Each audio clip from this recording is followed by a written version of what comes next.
Oi, maravilhosas, tudo bem com vocês?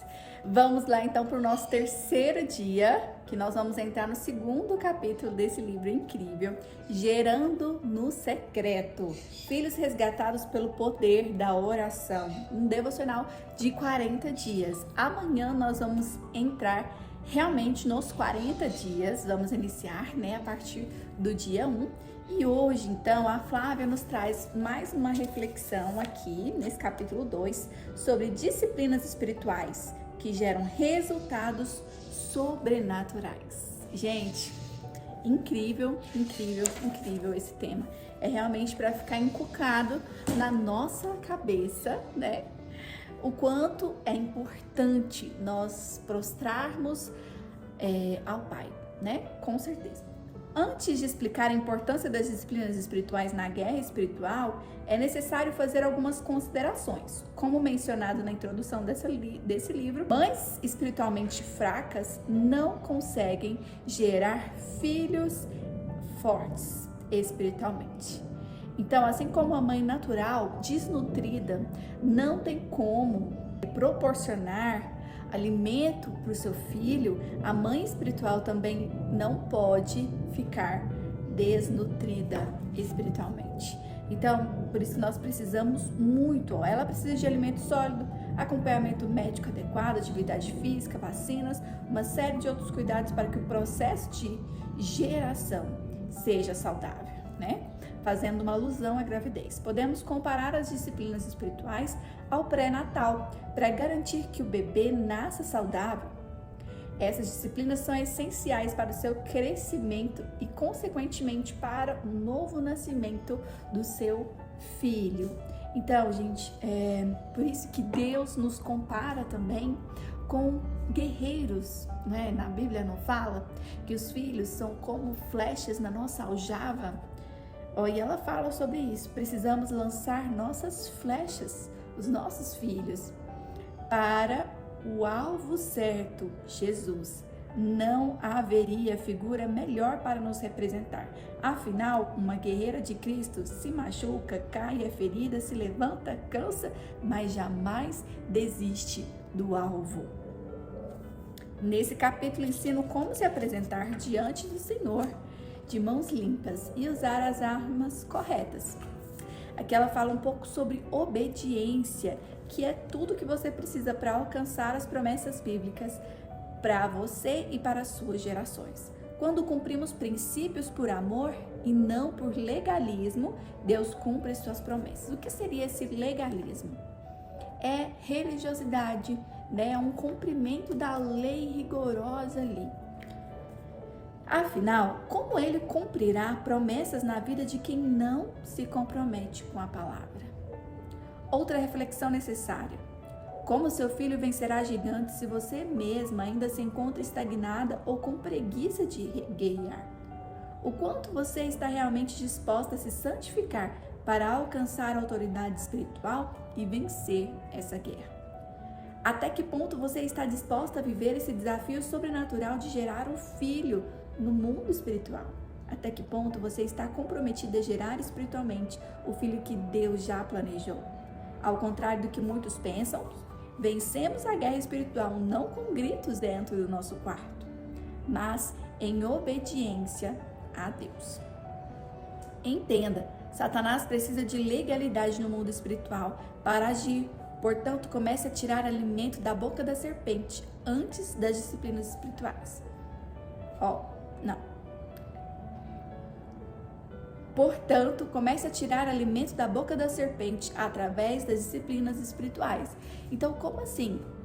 Tirar o alimento da boca da serpente? Ela falou aqui sobre esse legalismo também, que muitas pessoas, infelizmente, entregam para a serpente, para Satanás aqui, que ela retrata como a serpente. É como se você estivesse alimentando realmente demônios, né? Sabe, meu pai também fala muito isso. Meu pai é bispo, né? Presidente da Plenitude Church. E ele menciona muito, né? Sobre que nós alimentamos o inimigo quando a gente vê, às vezes, aquele filme, né? A gente alimenta o pecado, né? Muitas coisas são comida para demônios para o diabo, realmente. E então, como fazer isso?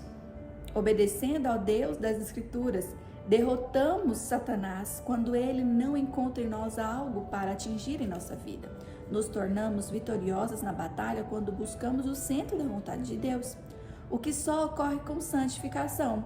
É assim que podemos definir o termo posicionamento. Eu amo tanto que desejo estar no centro da sua vontade. É isso que eu desejo todos os dias. E é isso que, quando eu lembro assim, o que Jesus veio fazer aqui na Terra? Eu vim para cumprir a vontade do Pai. E sempre, né, eu penso nisso, né? Eu também fiz um devocional, né? Um coração parecido com Jesus, um devocional de 21 dias. E nele eu menciono muito, né? Isso me lembra muito quem era Jesus, quem é Jesus, né? Eu vim para fazer a vontade do meu Pai. Enquanto você gera seu filho no mundo espiritual, Deus está gerando em você uma nova mulher, mais forte, mais madura e cheia de autoridade. Portanto, durante esses 40 dias de jejum e oração pela vida do seu filho, prepare-se para mudanças radicais. A proposta desse desafio tem um motivo. Ele provocou uma verdadeira revolução em minha vida. Confesso que, para mim, sempre foi muito difícil jejuar, até que um dia o Espírito Santo me constrangeu. Olha a pergunta que ele fez para ela. O alimento é mais importante que a libertação da sua filha? Essa pergunta me demonstrou. Essa pergunta me desmontou. Só ele poderia me questionar dessa maneira. Sendo assim, eu disse sim ao processo. A gente está ventando aqui, hein? Eu acho que vai chover daqui a pouco. Lembro-me, quando estava quase terminando esse jejum de 40 dias, eu questionei a Deus, esperando um resultado visível. Fiz isso apenas em minha mente. Quando a noite chegou, fui tomada por lágrimas. Era o último dia e eu precisava de uma resposta. Mas Deus é tão maravilhoso que eu recebi 2 respostas. Aqui ela conta que recebeu 2 respostas de Deus no final desse compromisso, né? Desse devocional de 40 dias, desse jejum e oração que ela fez. E uma das respostas que Deus deu para ela foi uma vaga no acampamento da igreja que ela estava buscando muito para que a filha dela fosse para esse acampamento, né, onde ela encontraria realmente com Deus, haveria cura, né, transformação. Eu precisava vencer a resistência dela e conseguir a vaga. E foi exatamente o que aconteceu. A outra resposta veio na forma de um áudio pelo WhatsApp. Foi a mensagem mais linda que já recebi.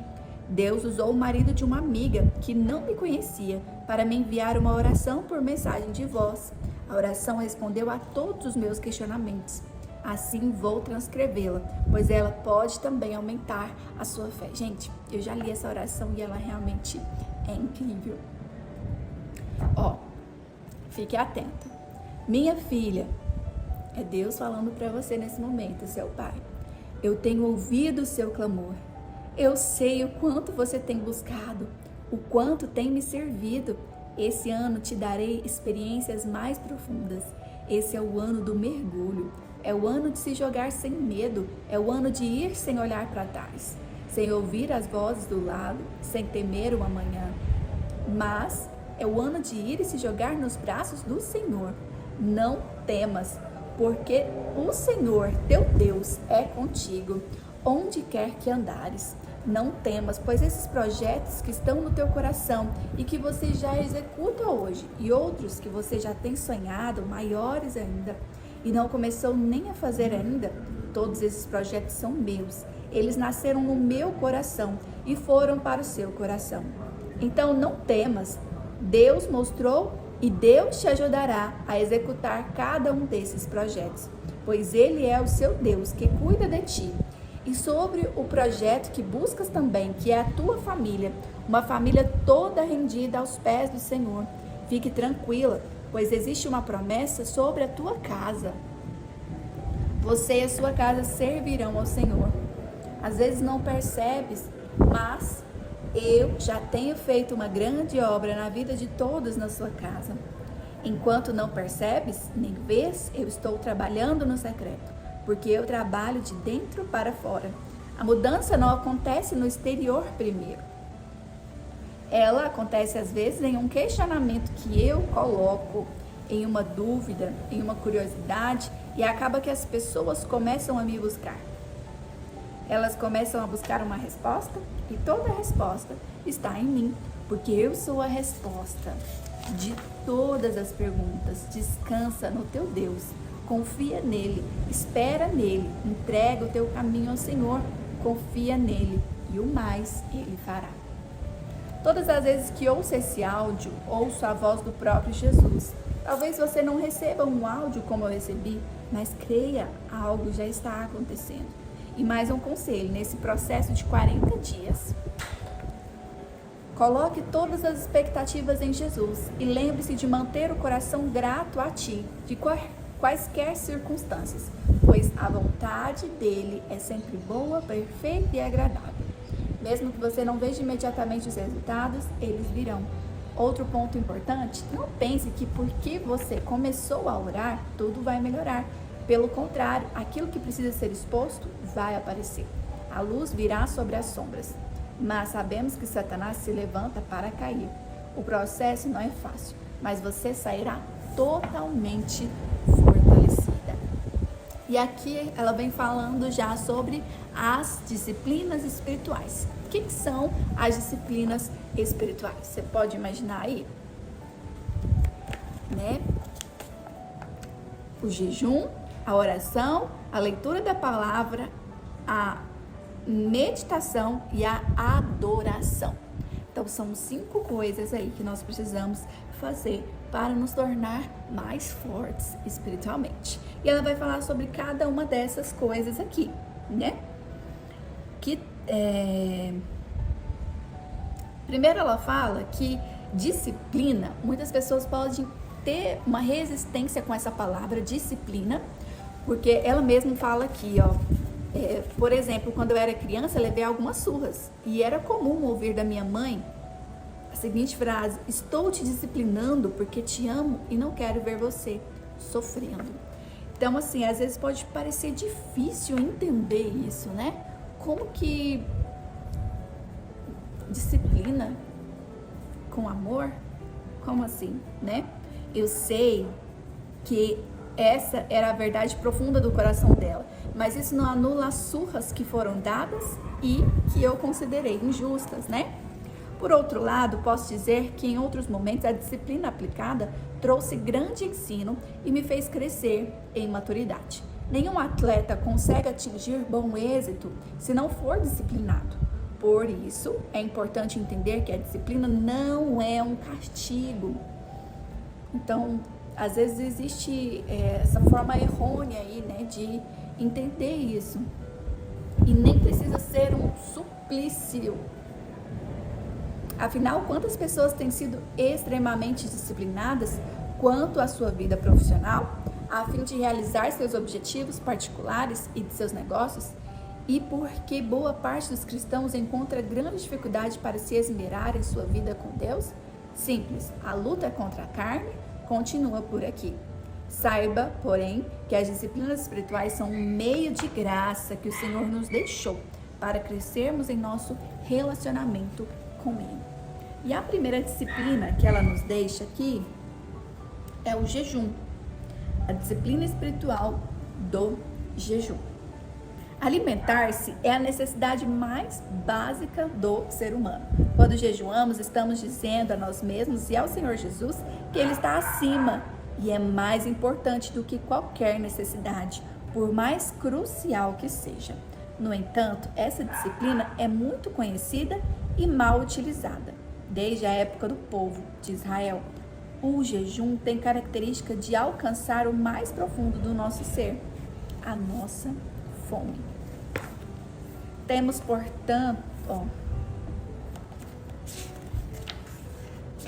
temos fome de muitas coisas e elas nos impulsionam a agir em direção à sua satisfação. O jejum não trata apenas de comida, mas dos nossos anseios mais profundos. Ao mesmo tempo, se tornou uma prática vazia, a ponto de o Senhor dizer em Isaías 58, 4 e 5. Olha só o que diz a palavra do Senhor. De que adianta jejuar se continuam a brigar e discutir? Com esse tipo de jejum, não ouvirei suas orações. Vocês se humilham ao cumprir os rituais, curvam a cabeça, como junco ao vento, vestem-se de pano de saco e cobrem-se de cinza. É isso que chamam de jejum? Acreditam mesmo que agradará ao Senhor? Olha só, gente.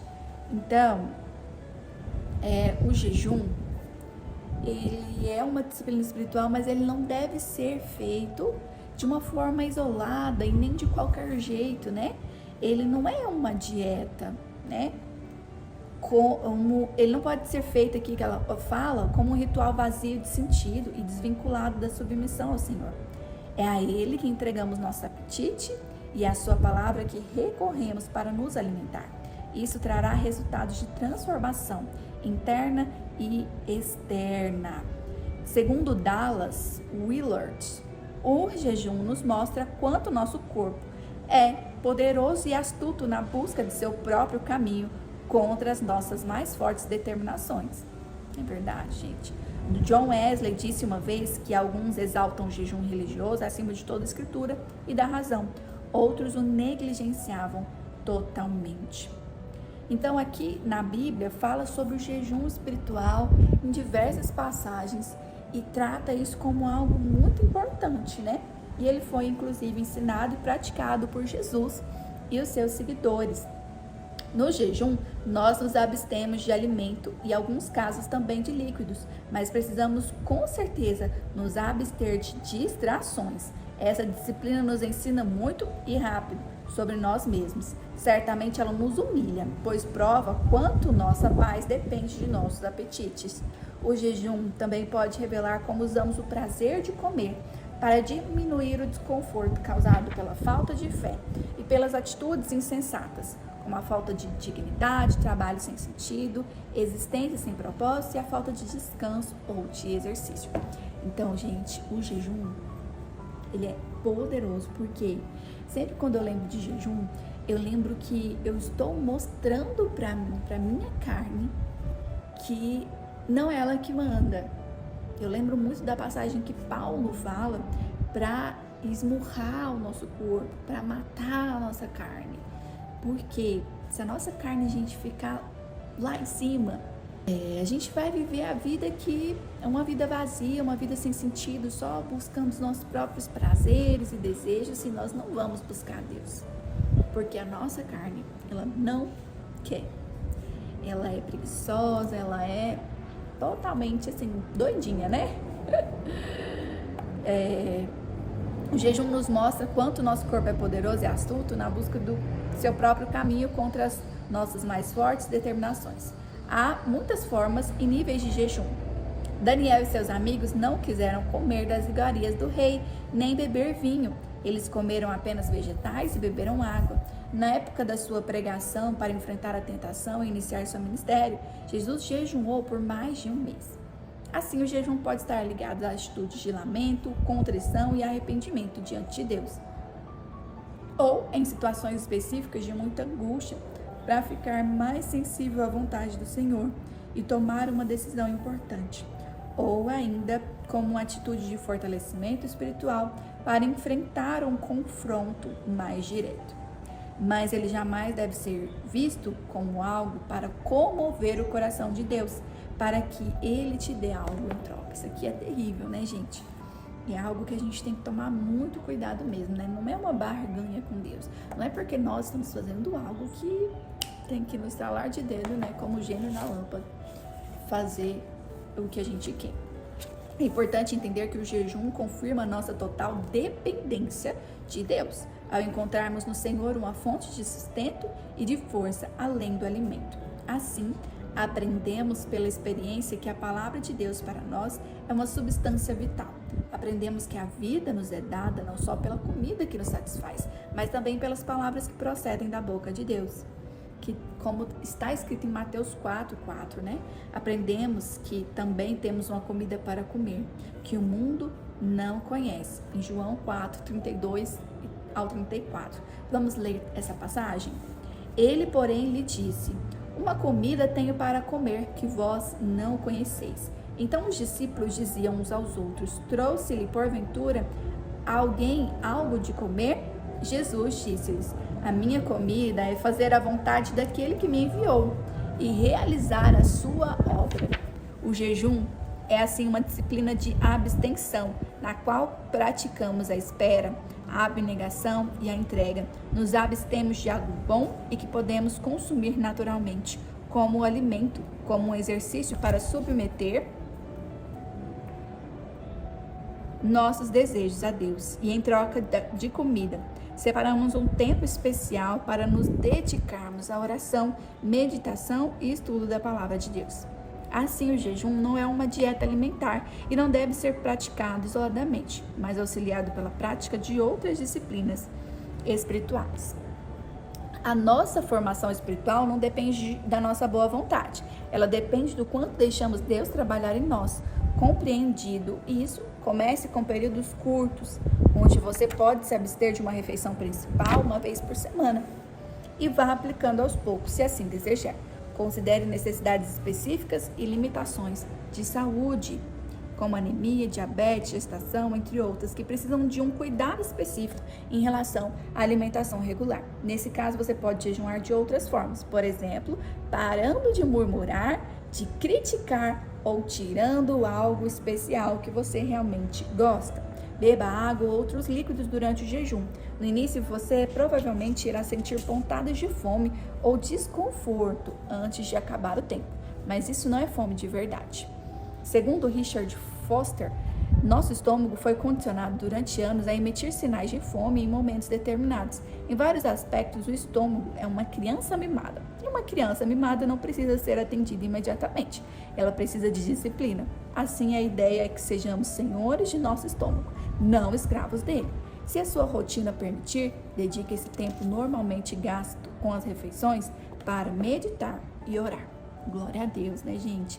Quando jejuamos, somos fortalecidos para cumprir a vontade de Deus, que é boa, agradável e perfeita. Jejuamos para afirmar que, embora esse mundo seja encantador, nossa satisfação plena está em ganhar a Cristo e ser encontrado nele. Jejuar também promove libertação, como podemos ver na passagem do jovem endemoniado em Mateus 17:21. Mas esta casta de demônios não se expulsa senão com oração e jejum. E aqui ela vem falando, qual a duração do jejum e que tipo de jejum, né, que nós podemos fazer. Então, como jejuar, né? Tem aqui o jejum total, aquele jejum que tira comida e tira os líquidos também, que foi o jejum que Esther fez. Vou ler a passagem de Esther aqui. Então disse Esther que tornassem a dizer a Mardoqueu: vai, ajunta todos os judeus que se acharem em Suzã, e jejuai por mim, e não comais nem bebais por 3 dias, nem de dia nem de noite. E eu e minhas servas também assim jejuaremos, e assim irei ter com o rei, ainda que não seja segundo a lei. E se perecer, pereci. Gente, que fé que essa mulher tinha, hein? Que fé dessa mulher. Então esse foi o jejum que Esther fez, né? O jejum com água, o jejum com líquido, né? Que também pode ser feito, você abstém da comida. Esse é o jejum que eu faço normalmente. Eu tiro a comida total e fico só com os líquidos, né? Nesses dias pra cá, esse ano, eu estou tomando também suco. Antes eu não tomava suco, só água. Mas eu tô tomando chá, suco, de jejum. Essas 2 semanas agora, eu tô fazendo um jejum de comer uma refeição só no dia. Eu tava tirando o almoço e ficando só com o jantar, né? Então eu já acordava, não comia nada, não almoçava, não lanchava e só jantava depois das 6 horas. Mas a minha filha, ela estava sentindo falta de comer à mesa comigo, com a família, né? E ela, não, mamãe. E aí eu estou fazendo no jantar, né? Então eu acordo, não como nada, eu almoço com eles, né? De tarde eu não como nada também. À noite, às vezes eu tomo um suco, às vezes eu tomo alguma coisa, algum líquido. Tá sendo muito bom. Mas eu já fiz 3 dias sem comer nada. Eu já fiz esse. Mas agora eu tô fazendo esse de 24 horas, mais ou menos. Então tem esse jejum com água, né? Em Mateus 4, do 1 ao 2, fala assim: então foi conduzido Jesus pelo Espírito ao deserto para ser tentado pelo diabo, e tendo jejuado 40 dias e 40 noites, depois teve fome. Então esse também provavelmente foi o jejum que Jesus fez. Aqui ela fala que limonada ou outros sucos de fruta ajudarão a manter a saúde durante o jejum mais prolongado. Então ela indica para quem quer fazer um jejum mais prolongado, fazer o jejum bebendo líquidos. E terceiro, jejum parcial é tipo o jejum de Daniel, que ele e os seus amigos, né? Ele fez durante 3 semanas, 21 dias, antes de receber uma visão sobre o futuro. Você escolhe um tipo de alimento que você não vai comer durante algum tempo. Normalmente é uma comida mais gostosa, né? Uma especial. Para ter uma dieta apenas de sobrevivência, não pelo gosto de comer. Se você tem algum problema de saúde, o jejum parcial é muito mais seguro que o jejum total, ou o jejum com água. Aqui em Daniel 10, 2 e 3 fala assim: naqueles dias eu, Daniel, estive por 3 semanas. Estive triste por 3 semanas. Alimento desejável não comi, nem carne, nem vinho entraram na minha boca, nem me ungi com unguento, até que se cumpriram as 3 semanas. Então esse foi o jejum que Daniel fez. Quarto, outros tipos de jejum. A Bíblia também fala de jejum de outros tipos de coisa que não são alimentos. Em seu jejum parcial, Daniel também não usou perfume. E em 1 Coríntios fala sobre a possibilidade de um casal também se abster de relações. Vamos ler um versículo que fala sobre isso. Não vos prives um ao outro, senão por consentimento mútuo por algum tempo, para vos aplicardes ao jejum e à oração. E depois ajuntai-vos outra vez, para que Satanás não vos tente pela vossa incontinência. Uau! Tá vendo, gente? Aqui, né, fala sobre a duração do jejum bíblico, que pode ser um período de um dia, como está escrito lá em Juízes, né, onde eles separavam um dia para o Senhor. Em Levíticos também fala. Aqui ela vem trazendo todos os versículos. Aqui o de Esther são de 3 dias, né? Em Atos também fala, né, que Paulo ficou sem ver e não comeu e nem bebeu 3 dias. 7 dias também aqui, fala em 1 Samuel, que jejuaram 7 dias. Segundo Samuel também fala que Davi fez um jejum de 7 dias, né? E também fala o jejum de 14 dias, lá em Atos. O de 21 dias, que é o de Daniel, né? O de 40 dias, que foi o que Jesus fez e o que Moisés também fez, né? Elias também fez esse de 40 dias. Aqui ela fala que esse texto, ele é baseado no curso e no livro A Cultura do Jejum, de Luciano Subirá, tá? Então, a segunda aqui, disciplina espiritual, é a disciplina da oração. Durante o ministério de Jesus aqui na terra, seus discípulos o viram realizar muitos milagres e maravilhas, mas talvez o que mais os assombrava era a intimidade que ele tinha com o Pai quando orava. A Bíblia relata em Lucas que um dos seus discípulos pediu: ensina-nos a orar, não a curar, não a pregar, mas a orar, pois quando Jesus orava era como se tocasse a eternidade. Lindo, né, gente? Olha aqui o que fala. E aconteceu que, estando ele a orar num certo lugar, quando acabou, lhe disse um de seus discípulos: Senhor, ensina-nos a orar, como também João ensinou os seus discípulos. Olha que lindo. E foi aí, né, que Jesus ensinou eles a orar. As escrituras registram por várias vezes que Jesus se retirava para orar. Mas por que Jesus orava tanto se era o Filho de Deus? Justamente porque era filho de Deus. Qualquer filho que tenha um pai amoroso desejaria desfrutar o máximo de tempo possível com ele. Pela graça da cruz de Cristo fomos reconciliados e por meio do novo e vivo caminho, que é Cristo, temos acesso ao Pai novamente, como afirmam as Escrituras. Mas a todos quantos receberam, deu-lhes o poder de serem os filhos de Deus, a saber, aos que creem no seu nome. João 1:12. Então a oração não é simplesmente importante, ela é vital para a vida do cristão. Não tem como você viver uma vida como cristão sem oração. Por meio da oração, os céus invadem a terra, a vontade de Deus se torna conhecida e a presença do Senhor se manifesta entre os homens. Quando oramos, caminhamos com Deus, nos alimentamos do seu caráter e virtudes. Deixamos de ser quem éramos para nos tornarmos parecidos com Ele. Orar a palavra de Deus é ainda mais especial, como vou lhe ensinar nos próximos capítulos. Orar a palavra faz com que minha fé aumente e me faz apropriar das promessas de Deus e me fortalece para as batalhas. Amém? Então, a terceira que é a disciplina espiritual da leitura da palavra. Em 2 Timóteo 2,15, procura apressar-te a Deus aprovado, como obreiro que não tem de se envergonhar, que maneja bem a palavra da verdade. É improvável desenvolver um amor genuíno por alguém que não conhecemos. Deus optou por se revelar à humanidade por meio de sua palavra.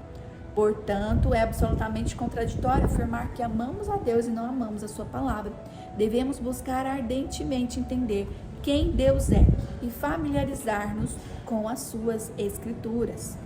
É inegavelmente difícil estabelecer um relacionamento íntimo com alguém que não conhecemos profundamente. Da mesma forma, gastar tempo com as escrituras é crucial. Essa leitura não deve ser superficial. Não estamos simplesmente folheando um livro comum. Devemos ter a convicção de que, ao abrir as páginas da Bíblia, não estamos apenas lendo um livro, mas sim conhecendo uma pessoa. Ouvir a voz de Deus é impossível se negligenciarmos a leitura da palavra. A palavra é libertadora, pois é a própria verdade. Devemos cultivar um amor pelo Deus apresentado nas Escrituras, não uma versão distorcida que tentamos criar em nossa imaginação. A mentira nos aprisiona e nos escraviza, tornando-nos prisioneiros de uma ilusão que conduz à morte. Por outro lado, o conhecimento da verdade contido na palavra tem o poder de nos libertar, transformar e salvar a nossa alma. Paulo, lá em 2 Timóteo, fala assim: toda a escritura é inspirada por Deus e útil para o ensino, para a repreensão e para a correção, para a educação na justiça, a fim que o homem de Deus seja perfeito e perfeitamente habilitado para toda boa obra. Amém? Certamente, aqui está uma versão revisada do texto, né? Quando Paulo menciona para a educação na justiça, está indicando que a palavra de Deus é instrutiva. Por meio dela, adquirimos uma nova mentalidade, permitindo que, por meio da prática, sejamos transformados à imagem de Cristo. O conhecimento da palavra de Deus nos protege contra as artimanhas do inimigo de nossas almas. Quando Jesus enfrentou as tentações de Satanás no deserto, triunfou por meio do conhecimento da verdade, desmantelando as meias-verdades apresentadas pelo inimigo. Paulo, em 2 Coríntios 10, 4, 5, chama essas meias-verdades de sofismas, ou seja, uma mentira com aparência de verdade. Então, gente, nós devemos ler a palavra de Deus, porque ela é realmente nosso alimento espiritual. É nela que Deus vai falar conosco, né? A oração é quando nós falamos com Deus. E a leitura da palavra é quando Deus fala conosco. Então, por isso que a gente tem que dedicar tempo para a leitura da palavra. Se você não consegue orar, nem jejuar, nem ler a Bíblia, nem meditar, nem adorar, leia a palavra. Tente ler a Bíblia, porque ela é fundamental fundamental para você. Se você tiver 15 minutos no seu dia, meu pai sempre fala isso, leia a Bíblia. Amém? A quarta disciplina espiritual aqui é a meditação. Há um segredo na prática da meditação da palavra de Deus como disciplina espiritual, que vai além do simples ato de leitura das Escrituras. Meditar nas Escrituras constrói em nós uma mentalidade genuína, real, não apenas porque a palavra é verdadeira, mas também real, na medida em que transforma a mentalidade de um escravo em uma mentalidade digna de um filho do rei. Então, gente, aqui ela fala que a palavra meditar tem origem no hebraico, hagá, que significa gemer, proferir, falar e imaginar. Seu significado nos conduz a uma ação de reflexão, buscando compreender, assemelhando-se a um processo de digestão da palavra de Deus, que não cessa. Como afirma o salmista, de dia e de noite. Meditar também é esperar para ouvir a voz de Deus. Essa é uma das disciplinas espirituais mais negligenciadas. Falamos com Deus e às vezes já saímos correndo para os nossos afazeres. Esse hábito de meditar na Bíblia conduz a uma firmeza espiritual, de convicções, fundamentando cada vez mais nossa fé no Senhor. Ao realizar esse processo diariamente, fortalecemos nosso ser interior, obedecendo aos mandamentos e princípios bíblicos que constituem o manual de vida do cristão. Enfrentando situações conflitantes, é comum termos pensamentos confusos e contrários à palavra de Deus. Nesses momentos, nossa alma necessita ancorar-se em algo sólido, um firme fundamento.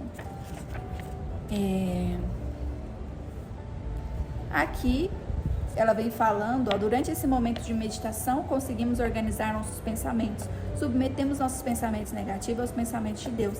Literalmente, utilizamos esse momento para nos despedir daquilo que não está em conformidade com a palavra de Deus. Então, gente, meditar é você pegar ali um versículo e refletir nele, e pegar ele, e ficar ali, Senhor, o que o Senhor quer falar comigo? Medita na palavra do Senhor dia e noite. E o quinto e último é a disciplina espiritual, a adoração. Na história da mulher samaritana, junto ao poço de Jacó, no Evangelho de João, no capítulo 4, Jesus nos revela o coração do Pai. Ao ser perguntado sobre qual seria o lugar certo para adorar a Deus, o Senhor responde que o lugar já não seria importante, mas sim o coração de quem adora.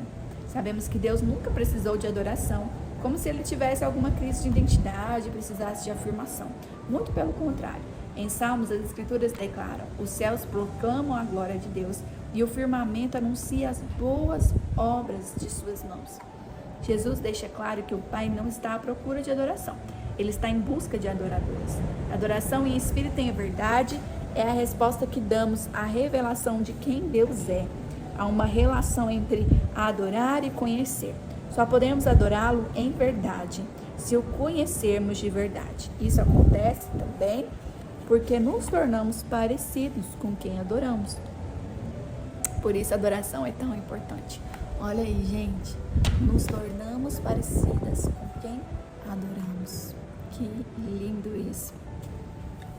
Em Mateus 13:44, o Senhor Jesus faz uma ilustração dizendo: o reino dos céus é semelhante a um tesouro oculto no campo, o qual certo homem, tendo-o achado, escondeu, e transbordante de alegria vende tudo o que tem e compra aquele campo. Jesus, na sua ilustração, faz uma comparação. O tesouro valia muito mais do que tudo que o homem possuía, pois se fosse equivalente ou tivesse próximo o valor, o esforço de entregar tudo não valeria tanto a pena. Ou seja, o valor deste tesouro é inestimável. A glória de um reino era medida pelo tesouro que possuía. O tesouro que Jesus se refere é o próprio Deus. Ele é a glória dos céus. O valor de sua presença é inestimável. Não podemos pensar que podemos comprar esse privilégio.